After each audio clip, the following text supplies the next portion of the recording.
Cette semaine, Madame et Série écoute les conseils précieux de celle que le Hollywood Reporter considère comme la sauveuse de la télévision américaine, Shonda Rhimes. Depuis le lancement de Grey's Anatomy en 2005, la scénariste et productrice fait chialer le monde entier semaine après semaine et accumule les succès au point que la chaîne ABC lui consacre sa soirée la plus prisée pour ses fortes audiences le jeudi soir.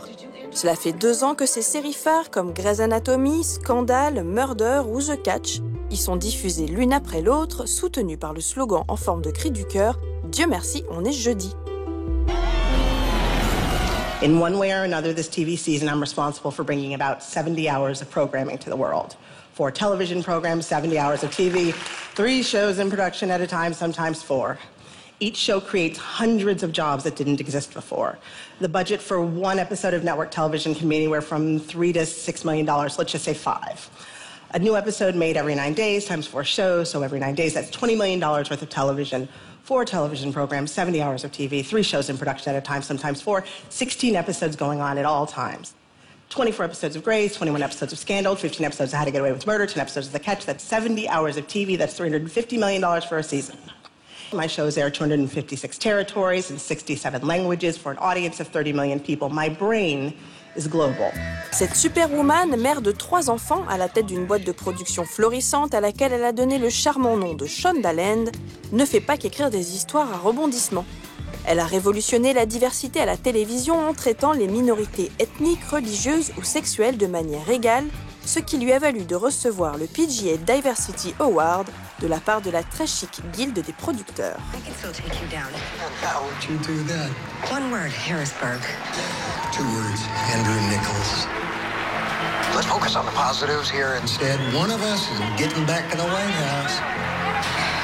I gotta run. And Vice President of the United States, Francisco Vargas and Cyrus Bean. Quand Kerry Washington, l'actrice principale de Scandal, a été nommée dans la catégorie meilleure actrice dans un drame aux Emmy Awards en 2013, c'était la première fois depuis 18 ans qu'une actrice afro-américaine avait cet honneur, et ça, c'est grâce à Shonda. Conquérante, courageuse, audacieuse, la showrunneuse a tout pour être heureuse, et pourtant. Dans son livre L'année du oui, elle baisse la garde et admet qu'en vrai, tout ne va pas bien. On peut même dire que tout allait très mal avant qu'elle ne décide, le jour de Thanksgiving 2013, d'écouter la remarque que lui fait sa sœur Dolores. Shonda dit toujours non. Dolores en a marre, ses amis en ont marre, ses enfants en ont marre. I have helped you. I got you this job. I didn't have to. But you need me to help you do that too? Figure it out. Shonda prend alors une décision drastique, dire oui à tout pendant 1 année. Ça commence par un oui à ce qui lui fait le plus peur au monde, parler en public. Elle s'est alors retrouvée à donner le speech de fin d'année devant des milliers d'élèves du Dartmouth College, son ancienne université du New Hampshire. Giving a speech requires standing in front of large groups of people while they look at you, and it also requires talking. I can do the standing part okay, but the you looking and the me talking, I am not a fan. Le oui d'après, c'est celui grâce auquel elle écoute enfin son corps. Un corps laissé de côté pour se concentrer sur son cerveau et sur lequel les kilos se sont accumulés. In a few minutes, you'll have some people coming up here. Mm-hmm. And you go up under these covers looking like who shot John? Girl, get up and get in the shower. Mama. What's wrong with you? You stupid? You think we won't have a little get-together when we know you're back? Get in the shower, Anna Mae. I said get in the shower. Résultat, elle a mal aux articulations, a le souffle court et ne se sent vraiment pas bien dans sa peau. 50 kilos de perdu plus tard, celle qui n'a jamais eu de mal à se faire entendre et respecter se sent désormais invincible. Mais ce regain de force n'est pas uniquement dû à sa reprise de contrôle sur son corps. Elle le doit à un oui en apparence anodin qui s'est avéré primordial le jour où sa fille lui pose une question toute simple. She says, "Mama, wanna play?" And I say yes. There's nothing special about it. We play, and we're joined by her sisters, and there's a lot of laughing, and I give a dramatic reading from the book, Everybody Poops. Nothing out of the ordinary. And yet, it is extraordinary because in my pain and my panic, in the homelessness of my humblessness, I have nothing to do but pay attention. I focus. I am still. The nation I'm building, the marathon I'm running, the troops, the canvas, the high note does not exist.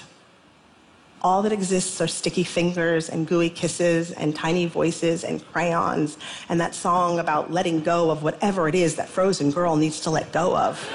Anytime my child asks me to play, I will say yes. I make it a firm rule for one reason, to give myself permission to free me from all of my workaholic guilt. It's a law, so I don't have a choice. And I don't have a choice. Not if I want to feel the hum. Alors voilà, Shonda Rhimes a dit oui à tout et sa vie a été chamboulée.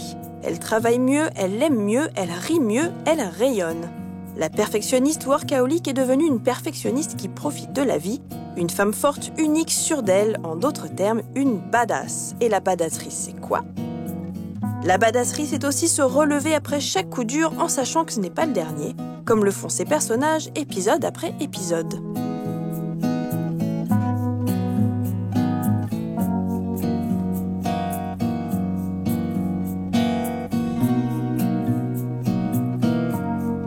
Shonda Rhimes a dit oui pendant 1 an et c'était tellement bien qu'elle a décidé de dire oui jusqu'à la fin de sa vie.